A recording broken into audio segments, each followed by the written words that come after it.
Failure cuts deep. It makes your chest heavy, your mind doubtful, and your heart whisper, maybe I should give up. But here's the truth.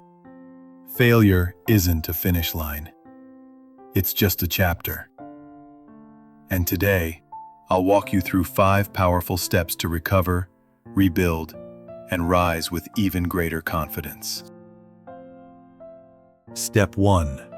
Allow yourself to feel. Strength doesn't mean pretending you're unshaken. It means being real. Cry if you need to. Admit the disappointment. When you honor your emotions, you give yourself permission to heal. Healing is not weakness, it's the foundation for resilience.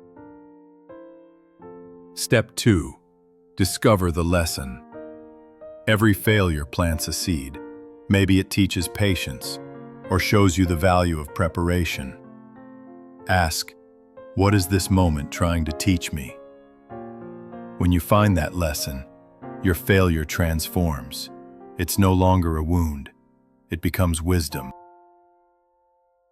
Step 3. Design a new plan.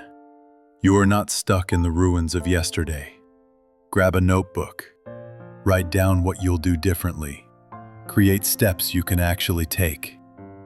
A new plan is hope in action. It's the bridge that carries you from regret to progress. Step 4.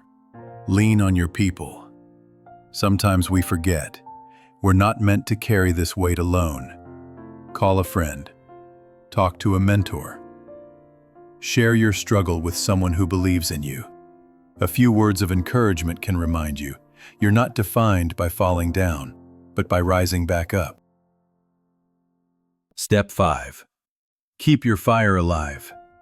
Motivation is fleeting, but discipline lasts.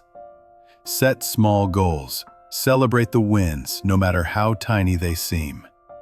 Each step forward proves you are stronger than your setback. Keep moving, even when it's hard. The fire in you is worth protecting. Remember this: failure is not your enemy. It's your turning point. The only real loss is quitting. So stand tall, use these 5 steps, and turn every setback into a comeback. And if this message lifted you, share your story below and subscribe to evolve your motivation. Because together, we rise stronger every single day.